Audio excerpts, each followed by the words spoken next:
नमस्कार विद्यार्थी मित्रांनो, मी सौ रत्नमाला स्वामी क्वाड्रॅटिक इक्वेशन या चॅप्टरमधील हा जो नेक्स्ट व्हिडिओ आहे, video number 4 that is a part 4 मध्ये तुम्हा सर्वांचं स्वागत करते, ज्यामध्ये आपण शिकणार आहोत solving quadratic equation by completing square method आणि ह्या मेथडवर डिपेंडिंग प्रॅक्टिस सेट 2.3 आता आपल्याला सोडवायचं आहे. मग सुरुवात करूया आता प्रॅक्टिस सेट 2.3 साठी. तत्पूर्वी ही जी मेथड आहे ह्या मेथडचा थोडासा सराव करूया आपण. म्हणजे ह्या मेथडमध्ये ॲक्च्युली आपल्याला काय करायचं आहे ते आपण पाहूया. बघा इथे solution of a quadratic equation by completing the square method. Completing square म्हणजे कंप्लीट स्क्वेअर आपण तयार करायचा आहे प्रॅक्टिस सेट 2.3 साठी. ओके, मग त्यामध्ये बघा तुम्हाला अशी क्वेश्चन दिलेले असेल, solve the following quadratic equation by completing square method. मग ॲक्च्युली आपल्याला करायचं काय, ह्यातल्या स्टेप थोडंसं लक्षात घ्या की पहिली स्टेप अशी आहे, transpose the constant term to RHS of the equation. इक्वेशनमध्ये जी काही कॉन्स्टंट टर्म आहे त्याला राईट साईडला पाठवायचं. त्यानंतर divide both side by coefficient of x square that is a a. जर तुमचं एची व्हॅल्यू 1 असेल तर तुम्हाला डिवाइड करायची गरज नाही, कारण की 1ने डिवाइड केलं की सेम आन्सर येणार आहे. पण जर एक्स स्क्वेअरचं कोइफिशियंट 1पेक्षा वेगळं असेल तर त्याला डिवाइड करून घ्यायचं बोथ साईड. त्यानंतर आपण काय करायचं आहे, find the third term of LHS. थोडं स्लो जाते आणखीन. पहिलं काय होतं, कॉन्स्टंट टर्मला RHS मध्ये पाठवायचं. सेकंड स्टेप, ए जो आपला एक्स स्क्वेअरचा कोइफिशियंट आहे त्याने दोन्ही साईडला डिवाइड करायचं. थर्ड स्टेप, थर्ड टर्म काढायचं. थर्ड टर्म कसं काढायचं, हाफ कोइफिशियंट ऑफ एक्स म्हणजे b, actually half of b bracket square. लक्षात येते का? प्रॉब्लेम केल्यावर आणखीन जास्त तुमचं कॉन्फिडन्स वाढेल याच्यात. आणि त्यानंतर जी काही तुमचं थर्ड टर्म आलेलं आहे ते इक्वेशनच्या दोन्ही साईडमध्ये ॲड करायचं आणि मग फायनली स्क्वेअर रूट घेऊन तुम्हाला रूट्स मिळतील. बघा इथे मोजून 5 स्टेप्स आहेत. मग 5 स्टेप जर तुम्ही थोडक्यात लक्षात ठेवल्यात तर तुम्हाला सोल्युशन काढणं सोपं पडेल. बघा मग सुरुवात करूया एखाद्या प्रॉब्लेमला ज्याने तुमचं डाऊट क्लिअर होईल. पहिलं आहे x square plus x minus 20 equal to 0. First rule, constant term RHS मध्ये. कॉन्स्टंट टर्म इथे कोण आहे, -20. -20 will go to RHS. It will become +20. Coefficient of x square that is a 1. 1ने म्हणजे डिवाइड केलं की तेच मिळणार आहे, म्हणून ते स्टेप इथे आपण नाही घेतली तरीही चालेल. बरोबर आहे. आता आपल्याला कॅल्क्युलेट करायचं आहे third term. Third term is half coefficient of x square. आता कोइफिशियंट ऑफ एक्स काय इथे 1 आहे, म्हणजे हाफ इंटू 1 ब्रॅकेट स्क्वेअर म्हणजेच होईल हाफ स्क्वेअर. हाफचा स्क्वेअर येईल 1/4. आता हा जो थर्ड टर्म आलेला आहे आपल्या ओरिजिनल इक्वेशनच्या बोथ साईडला ॲड करायचं इथे. So x square plus x plus 1/4 20 plus 1/4. आता हे केल्यानंतर आपल्याला जो LHS मिळणार आहे तो शुअरली परफेक्ट स्क्वेअर असणार आहे. मग हा कोणाचा स्क्वेअर आहे हे कसं शोधायचं, पहिल्या टर्मचं स्क्वेअर रूट घ्यायचं. एक्स स्क्वेअर कोणाचा स्क्वेअर आहे, एक्सचा. मिडल टर्मची साईन घ्यायची आणि लास्ट टर्मचं पण स्क्वेअर रूट घ्यायचं. 1चं स्क्वेअर रूट 1, 4चं स्क्वेअर रूट 2. मग हे जे आपण लिहिलेलं आहे that is nothing but x plus half bracket square. लक्ष देते. So your LHS is nothing but x plus half bracket square. आणि आता हे जे RHS आहे त्याला सॉल्व करा क्रॉस मल्टिप्लायने. क्रॉस मल्टिप्लायची स्टेप पण दाखवते मी. So 20 plus 1/4. इथे डिनॉमिनेटरला 1 घेतलं. 24 जा 80 प्लस 1 1 जा 1 अपॉन 4 1 जा 4. So you will gate 81 upon 4. नाव हे केल्यानंतर जे आपल्याला RHS मिळालेली आहे ती एखाद्या टर्मचं परफेक्ट स्क्वेअर असेल किंवा नसेल आपल्याला काही सांगता येत नाही. असेल तर ठीक. So I will write x plus half square root घेतो आहे आपण equal to plus minus 2 sign घ्यावे लागतील. ओके. 81चं स्क्वेअर रूट 9, 4चं स्क्वेअर रूट 2. इथे मला स्क्वेअर रूट इझिली मिळत आहे. नाही जर मिळालं तर तुम्ही रूटमध्ये तसंच ठेवू शकता. ह्यानंतर आपण सेपरेट करा. एकदा प्लस घ्या एकदा मायनस घ्या. X plus half equal to plus 9 plus or minus 9/2. ती स्टेप इथे घेतली आहे. So x plus half equal to plus 9/2 और इट विल बी मायनस 9/2. आता हाफ त्या साईडला जाईल दोन्ही टाईममध्ये. So minus will become plus 9/2 minus half minus 9/2 minus half. So it will become 9 minus 1 upon 2 minus 9 minus 1 upon 2.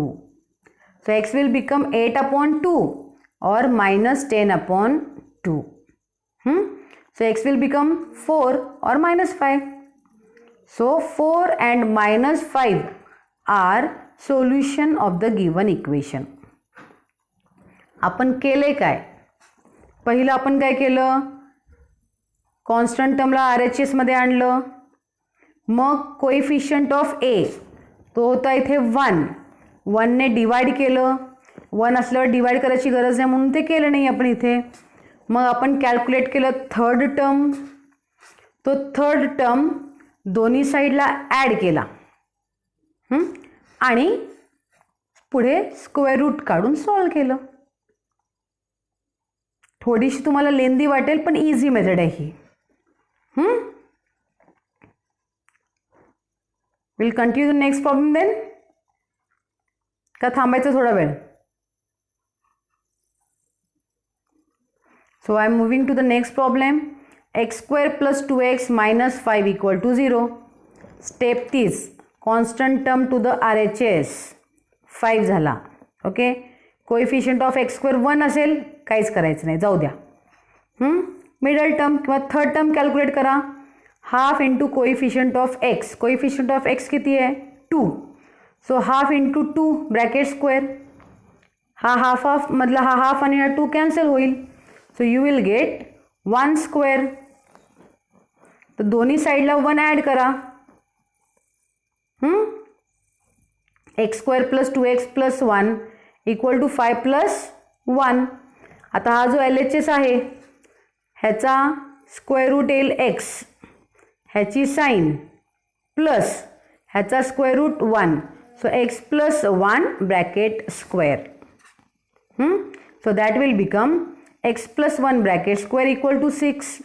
आता 6 हा कोणाचाच रूट स्क्वेअर नाही आहे. So I will write as a x plus 1 equal to plus minus root 6. Easy गोईंगमध्ये root मिळालं ठीक, नाही मिळालं आपण रूटमध्ये ठेवून टाकायचं. ओके. सो एकदा पॉझिटिव्ह एकदा निगेटिव्ह घ्या. X plus 1 equal to plus root 6. X plus 1 equal to minus root 6. हा प्लस 1 त्या साईडला जाईल दोन्हीमध्ये.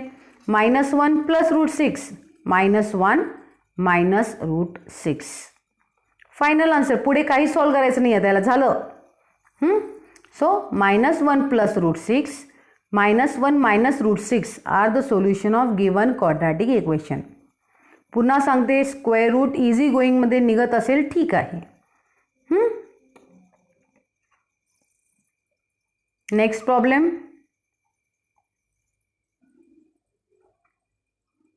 M square minus 5m equal to -3. Already तुम्हाला त्यांनी कॉन्स्टंट टर्म RHS मध्ये दिले, मग काही सेपरेट करायची गरज नाही.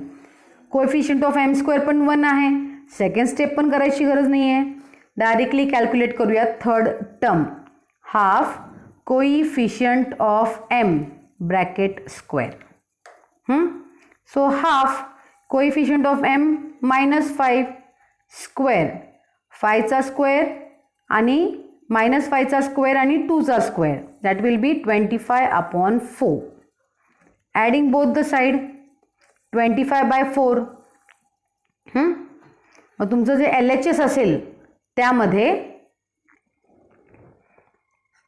हा होईल m ह्याचा स्क्वेअर रूट, मिडलची साईन आणि ह्याचंही स्क्वेअर रूट 5/2. तुम्हाला ते हिंट मिळत जाईल हे परफेक्ट स्क्वेअर कसं यायला लागले. आणि त्यासोबत हे जे सॉल्व करायचं आहे -3 + 25/4. इथं डिनॉमिनेटर 1 घेतलं, cross multiply -12 + 25/4. So it will become 13/4. तुम्हाला दोन्ही सिम्प्लिफाय करून दाखवलेलं आहे. So it will become m - 5/2 bracket square आणि राईट साईड सॉल्व करतोय आपण क्रॉस मल्टिप्लाय करून. So it will become m - 5/2 bracket square equal to 13/4 तुम्हाला दाखवल्या मेथडने. त्यानंतर प्लस मायनस घेऊया आता आपण. m - 5/2 equal to plus or minus, आता बघा 4चं स्क्वेअर रूट आहे 2. 4चं स्क्वेअर रूट आलं 2. 13चं स्क्वेअर रूट निघत नाही म्हणून त्याला आपण काय केले, √13 लिहिलेलं आहे. सो हिअर m - 5/2, तो -5/2 राईट साईडला गेल्यावर प्लस होईल. So 5/2 plus minus √13/2. एकदा प्लस करूया. त्याआधी काय केले, डिनॉमिनेटर कॉमन करून घेतलेलं आहे. आता एकदा प्लसमध्ये लिहा आणि एकदा मायनस लिहा. हे तुमचं फायनल आन्सर असेल. So 5 + √13/2, 5 - √13/2 are the roots of given quadratic equation. Fourth problem. 9y² - 12y + 2 = 0. +2ला right साईडला घेतलं, -2 झालं. आता इथे सेकंड स्टेप तुमची जागी झाली आहे. y² कोएफिशियंट आहे 9, म्हणजे आपल्याला काय करावं लागेल, डिवायडिंग बोथ साइड बाय 9. प्रत्येक टर्मला 9ने डिवाइड करायचं. 9y² /9 -12y/9 -2/9. ह्याला सिम्प्लिफाय केल्यावर 9 9 कॅन्सल होईल. 3 4 = 12, 3 3 = 9. हे काही डिवाइड होत नाही, तसंच राहू देत. So you will get y² -4/3y equal to -2/9. झाली second step. Third step, third term calculate करा. Half coefficient of y bracket square. Coefficient of y आहे -4/3. So it will become half into -4/3 bracket square. मग इथे आता solve करताना आपण काय करणार, हे 2 1 = 2 आणि हा होईल 2 2 = 4. So you will gate -2/3 bracket square. That will B 4/9. -2/3 bracket square, that will B 4/9. Okay, so here third term is equal to -2/3 bracket square, that is 4/9. Now we are going to add 4/9 to the both side of the equation. So you will get y² -4/3y plus 4/9, and the RHS -2/9 plus 4/9. पुन्हा एकदा LHS कोणाचा square route आहे, ह्याचा square आहे y मिडलची sine, ह्याचा square route 2/3. So that we are going to write now. Y minus 2/3 bracket square and right side la minus 2 plus 4/9. So y minus 2/3 bracket square equal to minus 2 plus 4 will become 2/9. Taking square root of both the side, y minus 2/3 equal to plus minus 2 कोणाचा square नाही म्हणून √2. 9 is the square of 3, so I am writing there 3. Thus minus 2/3 will go that side. So y will become 2/3 plus minus √2/3. Make denominator common. So y equal to 2 plus minus √2/3. Now ones plus, ones minus. This will be your final answer. 2 plus √2/3. 2 minus √2/3 are the solution of given quadratic equation. थांबले तुमच्यासाठी. बघा एकदा steps पुन्हा.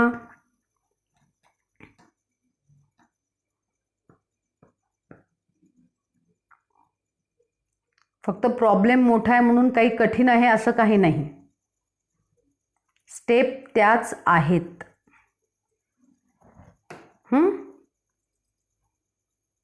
Next problem.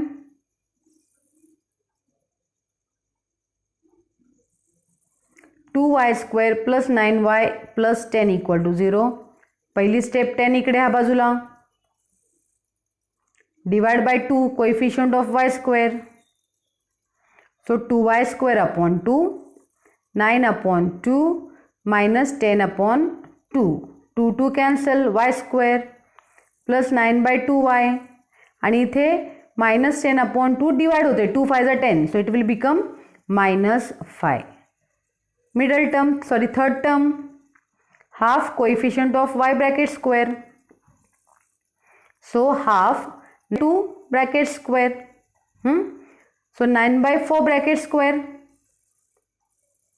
9 square 81, 4 square 16. Adding 81/16 to the both side.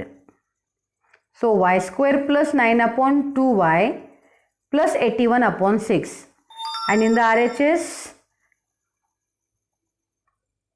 so here y plus 9/4 bracket square.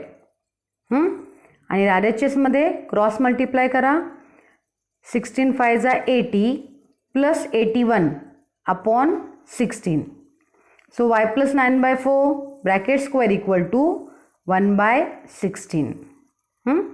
So now take square root. Y plus 9/4 equal to plus minus 16 square root 4. So y plus 9/4 equal to plus minus 1/4. Y equal to minus 9/4 plus minus 1/4. एक बार plus एक बार minus. Now so -9 plus 1/4, -9 minus 1/4, -8/4 minus 10/4, 4 2s are 8 and here 5/2. So -2 and -5/2 are the roots of given. -2 or -5/2 are the solution or the roots of the given equation. Next problem. 5x square equal to 4x plus 7. फक्त 4x ला आता आपण LHS मध्ये घेऊया. So 5x square minus 4x equal to 7. Now we'll divide by 5. So 5x square upon 5 minus 4 upon 5x equal to 7/5. 5 will get cancelled. X square minus 4 upon 5x equal to 7/5. Third term will be half coefficient of x square. So half into minus 4/5 bracket square. Here we'll simplify. 2 2s are 4.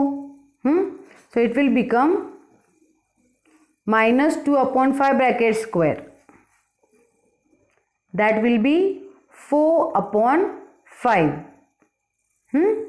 So this will become 4 upon 25 actually. So adding 4 upon 25 to both sides, x square minus 4 upon 5x plus 4 upon 25 equal to 7 upon 5 plus 4 upon 25. In the LHS, take perfect square term, x middle term minus last term square root, x minus 2 upon 5 bracket square. And in the RHS, 7 upon 5 plus 4 upon 25. इकडे 25 येण्यासाठी मी 5 ने multiply करणार. So you will get x minus 2 by 5 bracket square equal to 7 5s are 5 5s are. So it will become x minus 2 upon 5 square equal to 35 upon 25 plus 4 upon 25. So x minus 2 upon 5 bracket square equal to 35 plus 4 upon 25. 35 plus 4 will become 39. 39 upon 25. Now take square root. You had x minus 2 upon 5 bracket square will be equal to plus minus root 39 upon 5. In the previous you can check for your, it was root 39 upon 5. 39's square will become plus minus 39 and 25's 5 plus minus root 39 upon 5. So same thing here, plus minus root 39 upon 5. So minus 2 upon 5 will come this side, plus 2 upon 5. Take denominator common. Now one time plus and another time minus. So 2 plus root 39 upon 5 and 2 minus root 39 upon 5 are the roots of given quadratic equation. So here we have completed the next part, that is finding square root by completing square method. Now what you have to do is practice all these exercises at home. If possible, practice problems from your problem set also, same type. It will make you perfect now. So we will meet in the next video. It's okay, Sissy? Bye bye, see you.